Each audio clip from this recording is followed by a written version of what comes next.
Hi, this is Michael Girali with Healthcare Genius, and today we're going to be providing a presentation on the new Colorado Secure Savings Plan IRA that is required of all businesses with five or more employees in Colorado that do not currently offer a retirement plan. So let's get started. So, what is it? Well, it was established in May of 2020 by the legislature. There's a copy of the bill here, SB 20 200. It's a state facilitated retirement plan. Colorado joins the ranks of other states like Colorado and Washington that have implemented this type of a program for businesses. It's mandatory, again, for employers with five or more employees who don't offer a retirement plan. Um, it also, those employees have to have been working for the employer for at least 180 days. So you'll want to check that out as well. Provides a Roth IRA account for employees to contribute. Two, there's a default 5% contribution that is automatically set up if the employee um, uh, decides to participate in the program, although they can change that. And qualified plans include 401ks, 403bs, pensions, SEPs, simple IRAs, and 457 plans.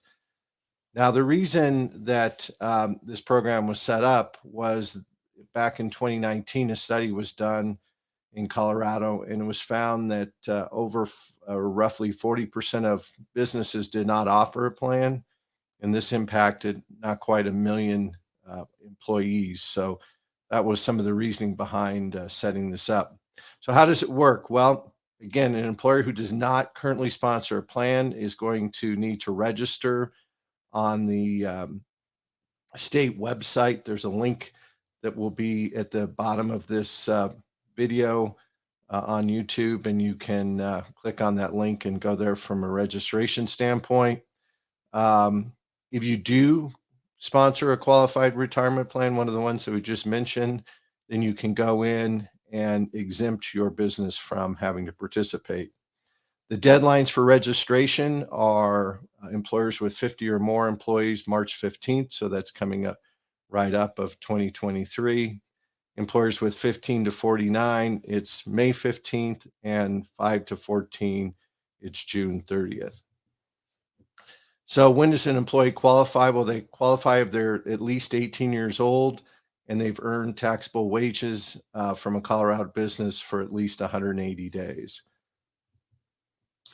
When does an employee sign up? Well, what's going to happen is that when you register, when the employer registers on that website, the Colorado site, then they're going to be uploading information on their employees to the site.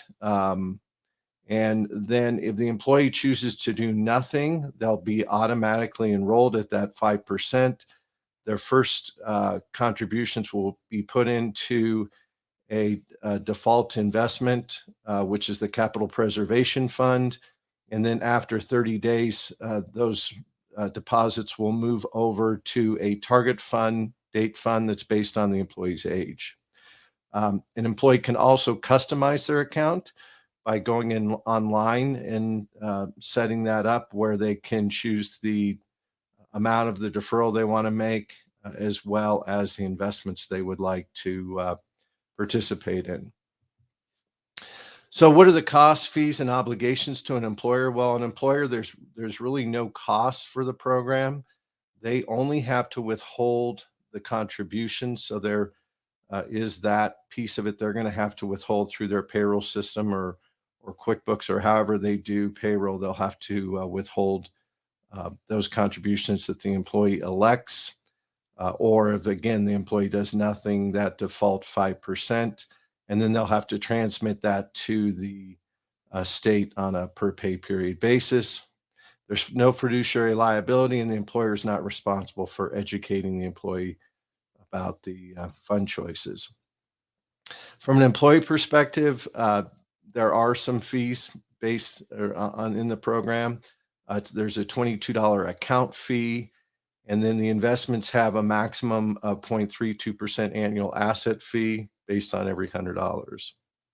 And if an employee wants to waive out, there's three ways they can do it. They can go online and opt out. They can call the phone number below, or they can complete a form and submit that to the state for to opt out of the program.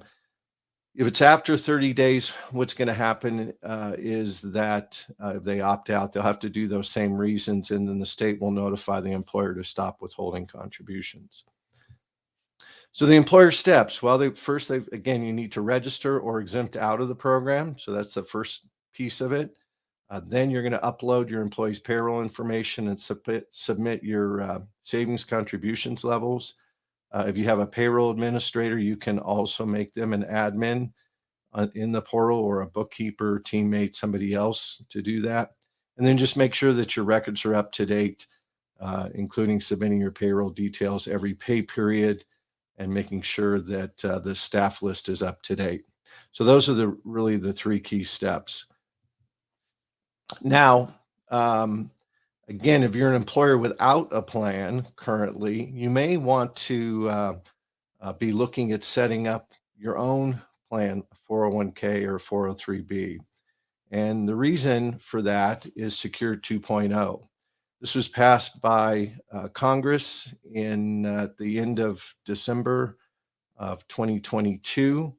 And basically what it did was it added to Secure 1.0 to allow for tax credits for new plans for both the setup and administration of those plans. So how it works is that you get $250 per non-highly compensated employees, and that will go all the way up to a $5,000 tax credit. So as an example, if you had 20 employees that were non-highly compensated, multiply that 20 times 250, you would have a $5,000 tax credit. You can use that to offset, again, the setup of the program, the administrative costs, and so, now if you only spend 4,000, then you only get 4,000 on the tax credit. But it's a great benefit, and to encourage companies to set up their own retirement plan. It does reduce once you get over 50 employees and phases out at 100 employees. But for smaller employers, this is a great benefit. There's also tax credits for matching or non-elective contributions of up to $1,000 per, again, non-highly compensated employee for the first 2 years. That first tax credit for the setup and administration does go for 3 years, the first 3 years that the plan is set up. So some of the benefits to the employer and the employee, well, if you're doing a 401k or a 403b, you're going to be able to contribute a higher amount than the IRA, which is only $6,500 or $7,500 if you're 50 and over. So you can actually contribute $22,500 or $30,000 if you're 50 and over into a 401k or 403b type of plan. So that's one reason you might want to do it. You can also choose between Roth, which is post-tax, or traditional pre-tax contributions, or a combination of both. That's not something that's really available under the state IRA, although you can recharacterize that IRA as a pre-tax if you choose to. Greater choice of investment options. There's only, as we mentioned, 4 investment options under the state IRA plan. You're going to have more here. And then you can also design the plan to using a profit sharing provision to actually get more than that 22.5 to certain employees, key employees. So those are some reasons and some benefits. So hopefully this has been helpful. We'll have information down below again at the end of this video. We hope that you find this valuable. You can always reach out to us and let us know if you have questions. And again, please subscribe to our channel, Healthcare Genius, as we try to create content that are helpful for healthcare and retirement.